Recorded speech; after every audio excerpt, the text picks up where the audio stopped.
আসসালামু আলাইকুম everyone, welcome to Alfaiz insights.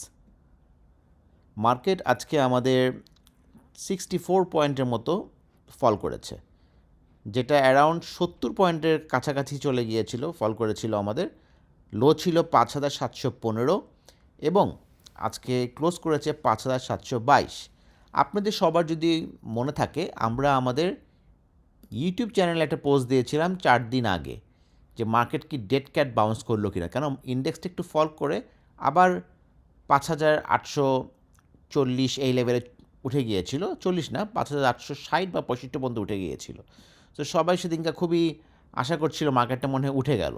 এবং আমি আমার ফেসবুক পেজ, সেই পেজেও বললাম, আগস্টের 19 তারিখে পোস্ট দিয়েছিলাম যে ডিএসসি ইন্ডেক্স কি বুল ট্র্যাপের আশঙ্কা 5,693 থেকে 5,676 এই লেভেলটায় আসতে পারে। তো চলেন দেখি তো আজকে কী অবস্থা।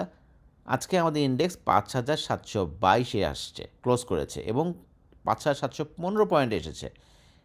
তো মার্কেটে যেটা সব থেকে বেশি ইম্পর্টেন্ট জিনিস, সেটা হচ্ছে ভলিউম। আমাদের টার্ন ওভারটা বললাম অনেক কমে গিয়েছে, 711 কোটি টাকা অনলি, এবং এটা বললাম গ্র্যাজুয়ালি লাস্ট কিছুদিন ধরে ফল করছে। তারপরে আমাদের মার্কেট পিই দেখেন, টোটাল মার্কেট পিই অনলি 9। তো চলুন দেখি আমরা কোন সেক্টরগুলোর ভলিউম মার্কেটে সব থেকে বেশি। টেক্সটাইল 1 নম্বরে, insurance, pharmaceutical, engineering and bank. So more or less এই 5টা সেক্টরই আমাদের ঘুরায় ফেরায়, এরাই আমাদের টপ 5-এ থাকে। আর আজকের এই যে GP, Robi, Islami Bank, Dutch Bangla Bank, Lafarge, UPG, Al-Arafah Bank, Beximco pharma, BATBC, Summit power, এই 10টা কোম্পানি ইন্ডেক্স ফল করেছে 25 আউট অফ 64। তাহলে আমাদের খুবই বোঝা যাচ্ছে যে বড় যেসব হাই পেড আপ, সেগুলোও খুব কন্ট্রিবিউট করেছে মার্কেটটা, ইন্ডেক্সটা ফল করাতে। আমরা একটু ইন্ডেক্সে যাই, চলেন। আমরা বললাম ইন্ডেক্সের ওয়ার্নিং দিয়েছিলাম। তো এই দেখেন একটা ফল, যেটা এই দেখেন একটা ফল, এই যে একটা এই পর্যন্ত যখন আসলো 5,816, এরপরে দেখেন এই দেখেন বড় একটা গ্রিন ক্যান্ডেল। এই যে এই গ্রিন ক্যান্ডেলটা, সবাই এই ক্যান্ডেলটাতে খুব হ্যাপি হয়েছিল, কিন্তু আমরা বললাম ব্রেক করতে পারিনি আমাদের আপার চ্যানেল। আচ্ছা, তারপরে যখন আমরা আবার ইন্ডেক্সটা কমে আসলো, এই দেখেন আমাদের 5,800 থেকে এই দেখেন এই দিনকা 5,880, এই এই একদিনে আমাদের ইন্ডেক্স প্রায় 80 পয়েন্টসের আপ ডাউন করেছে। এই যে মার্কেটটা ঘুরে গেল, আমরা সকালে সবাই অনেকেই আশাবাদী হয়ে গেল মার্কেটটা মনে রিভার্স করে গেল, কিন্তু এটা ছিল আসলে ডেড ক্যাট বাউন্স, কারণ আমরা অলরেডি ব্রেক করে ফেলেছি। কনফার্মেশন দিয়েছে, এর পরের দিন দেখেন কী করলো, সে 5,871, সেদিনকেও একই কাজ করেছে 5,764। তার মানে কি 106 পয়েন্টের মতো ওই দিনকা মার্কেট ডেড ক্যাট বাউন্স আবার করলো। এবং দেখেন এর পরের দিন মার্কেট ভলিউমটা কত কমে এসেছে, এবং দেখেন আমরা একটা কনফিউশন, দেন একটা হালকা green candle with no volume, আজকে একটা বিশাল বড় একটা আমাদের ফল হলো মার্কেটে। এখন অনেকেই এই মার্কেটের ফলের পিছনে অনেককে দোষারোপ করছেন, যেমন প্রথমত বিসেকের যে নতুন চেয়ারম্যান আসছে এবং তাদের যে টিম আসছে, তাদেরকে অনেকে অনেক কথা বলছেন। আসলে এভাবে কখনো একটা স্টক মার্কেটের রেগুলেটরদেরকে নিয়ে কথা বলাটা ওয়াইজ না। আমাদের ফাইন্ড আউট করা উচিত আমাদের ফল্ট কোথায়, রাদার দেন কোনো সময় মার্কেটটা ফল করলে আমরা খুঁজি অন্য কে কখন কি বলছে, সেটার উপরে বেসিস করে তাকে আমরা ব্লেমিং দেওয়ার চেষ্টা করি। কিন্তু আসলে তাকে ব্লেম দিয়ে কোনো লাভ নাই। আপনার টাকা, আপনার প্রফিট যখন করেন, সেটা যখন কারোর সাথে শেয়ার করেন না, যখন আপনি লস করেন, তাহলে সেটার ভাগিদারও আপনি নিজেই। সো আপনি রেকটিফাই করেন আপনার এই ফলের কারণে আপনার যে এত লস হচ্ছে, আপনার ট্রেডিংয়ে কোন জায়গায় সমস্যাটা আছে সেটা ফাইন্ড আউট করেন, রাদার দেন কে কী বলছে, ডিএসসি কী করছে, বিসেক কী বলছে, এটা নিয়ে আপনাদের এত বেশি কাউকে নিয়ে ক্রিটিসাইজ করাটা আসলে উচিত না। আমরা আসলে খুব বেশি ক্রিটিসাইজ করে ফেলি। একটা নতুন টিম আসছে, তাদেরকে কিছুটা সময় দেওয়া উচিত, তারা মার্কেটের জন্য কাজ করছে। সো আশা করব সবাই নিজেদের ট্রেডিংয়ে এবং ইনভেস্টিংয়ে বেশি ফোকাস করবেন, rather than blaming to others. এটা আসলে খুব খারাপ জিনিস, কেন আমরা জানতাম যে মার্কেটটা ফল করবে, এবং মার্কেটটাকে আপনাকে দেখতে হবে। মার্কেটটা বললাম একটা সুন্দর র্যালি দিয়েছে দেখেন 5,200, আমি 200 থেকে 5,971, তার মানে মানে আমাদের ডিএসসি ইন্ডেক্স অলমোস্ট 15% রিটার্ন দিয়েছে। আমাদের অলমোস্ট 15% রিটার্ন দিয়েছে কত দিনে? 51 দিনে।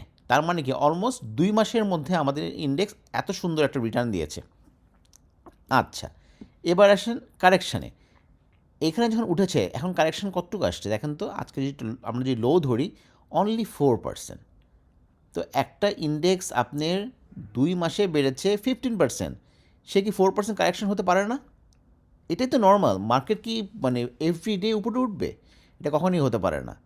একটা ভালো মার্কেটের লক্ষণই হচ্ছে মার্কেট আপ হবে, দেন সে আবার কারেকশানে আসবে, দেন সে আবার উপরে যাবে। সো আমাদের নিজেদের রেকটিফাই করা উচিত আমাদের ফলটা।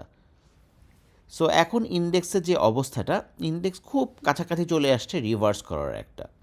আমি আশা করছি আমাদের 5,667 থেকে 5,683 এই লেভেলের মধ্যে, এক্স্যাক্ট পয়েন্ট আপনাদেরকে বলাটা ডিফিকাল্ট, বাট এখানে একটা সাপোর্ট লেভেল আছে। যদি এই সাপোর্টে মানে সাপোর্ট পায় তাহলে আমরা রিভার্সের যদি কোনো সাইন দেখি এখান থেকে হওয়ার সম্ভাবনা খুবই বেশি। কিন্তু মার্কেট যদি আরেকটু ডিপ দিতে চায় সেটারও একটা স্পেস আছে। 5,651 থেকে আমরা 5,500 বা 5,609 এই লেভেল পর্যন্ত মার্কেটটা মানে স্ট্রেচ করলে এই পর্যন্ত আসতে পারে।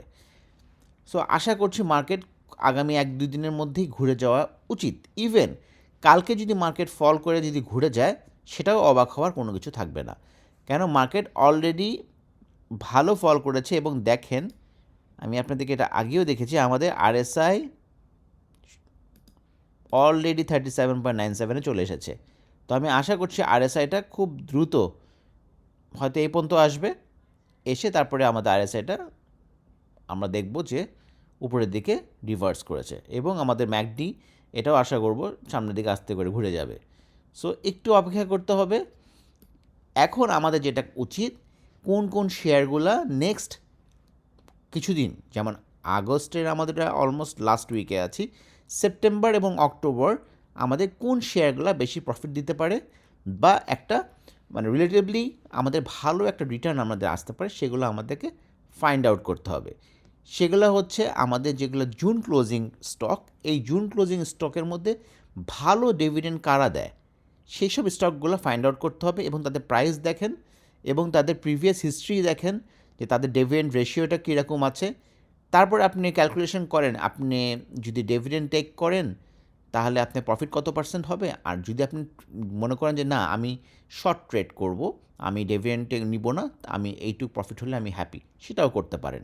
সো ডিপেন্ড করবে আপনার স্কিলের উপর, আপনি কি, বিকজ ডিভিডেন্ড ইনকাম হচ্ছে আপনার কনফার্ম ইনকাম, আর ক্যাপিটাল গেইন হচ্ছে এটা আপনার নিজের উপরে ডিপেন্ড করবে যে আপনি কিভাবে একটা স্টককে ফাইন্ড আউট করে সেটাকে আপনি ট্রেড করবেন, সেটা লসও হতে পারে। তো চলেন আমরা কিছু দেখি। স্কোয়ার ফার্মা গত বছর দিয়েছিল 120% ক্যাশ।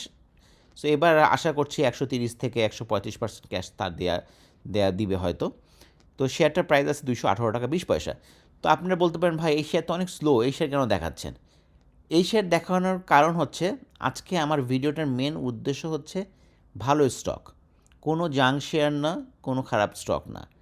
যারা প্রপার ইনভেস্টর তাদের উচিত পোর্টফোলিওর 80% না হলেও 70% পোর্টফোলিও রাখা উচিত ভালো শেয়ারে। 30% টাকা নিয়ে আপনি হয়তো ট্রেডিং করতে পারেন, কিন্তু পুরা আপনি পোর্টফোলিও নিয়ে কখনো ট্রেড করা কখনোই ওয়াইজ না।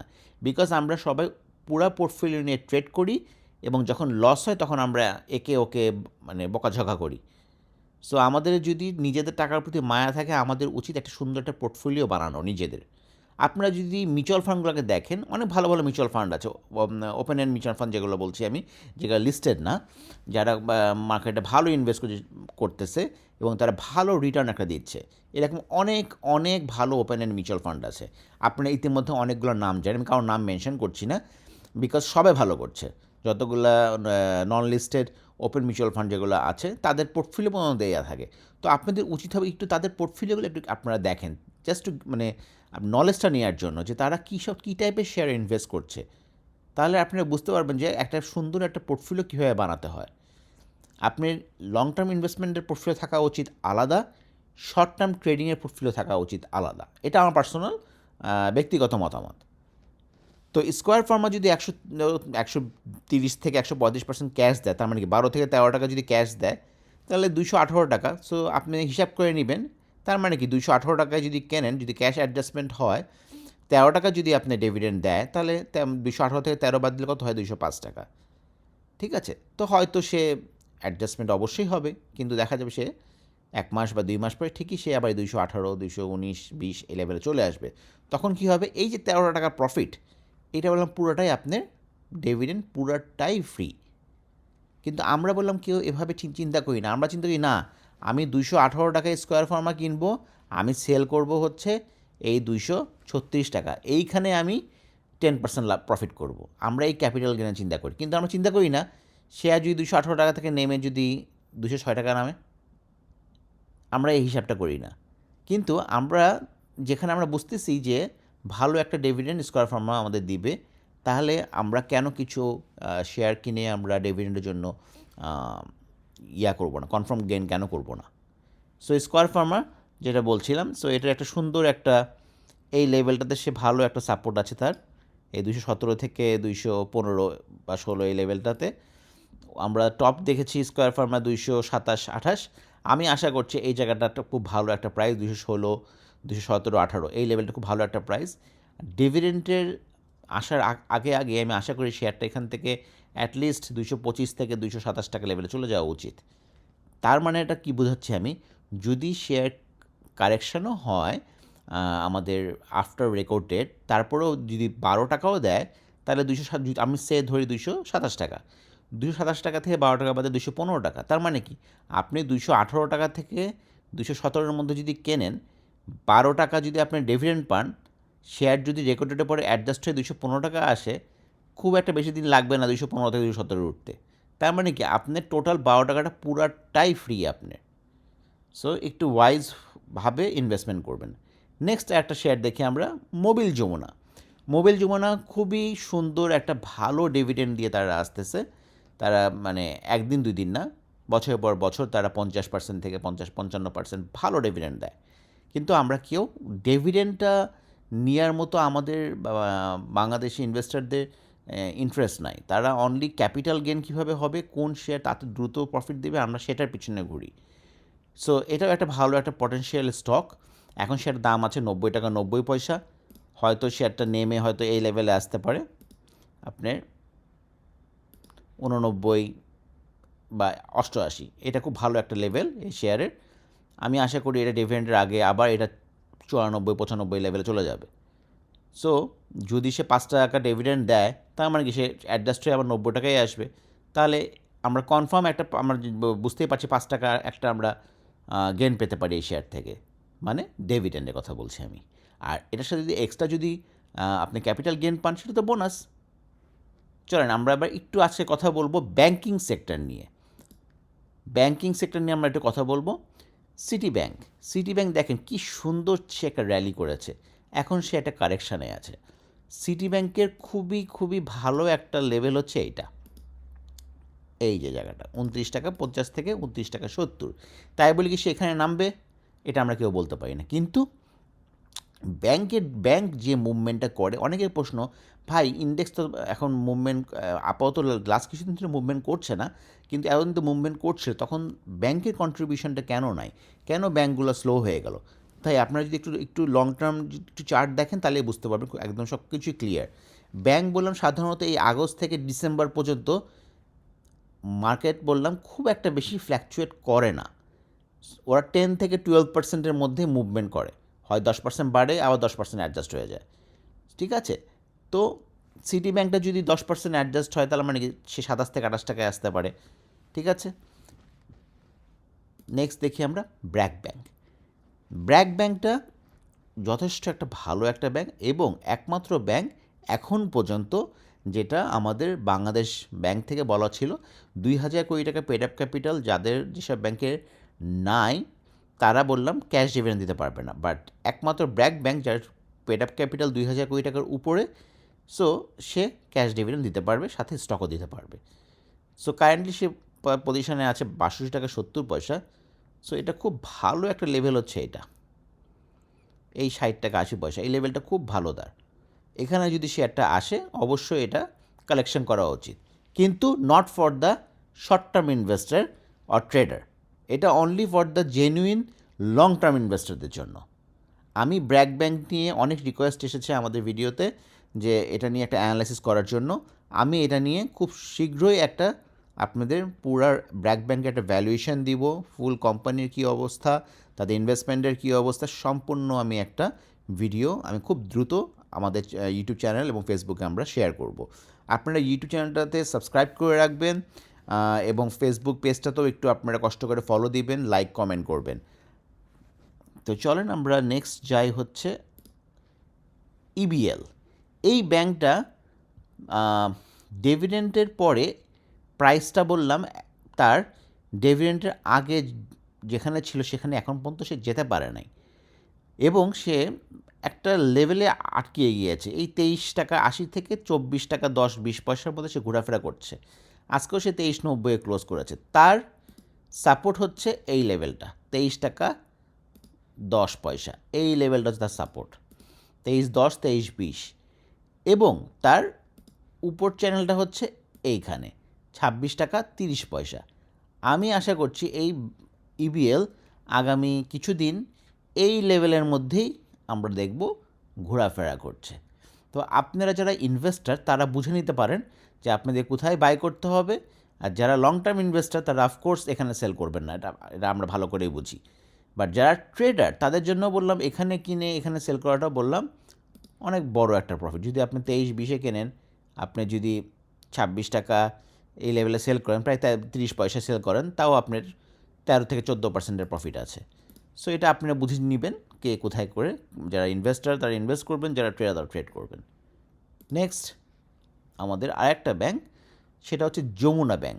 যমুনা ব্যাংকটা গত কিছু বছর ধরে খুব ভালো তারা তাদের আর্নিংস বেড়েছে, এবং তারা এবার খুবই ভালো 29% তার ক্যাশ দিয়েছে, পুরাটা ক্যাশ দিয়ে, তার কোনো বোনাস শেয়ার ইস্যু করেনি, তারা পুরা ফুল ক্যাশ দিয়েছে, খুবই ভালো একটা ডিভিডেন্ড দিয়েছে। কিন্তু তার প্রাইসটা এখনও অনেক লোতে আছে 24 টাকা 40 পয়সা।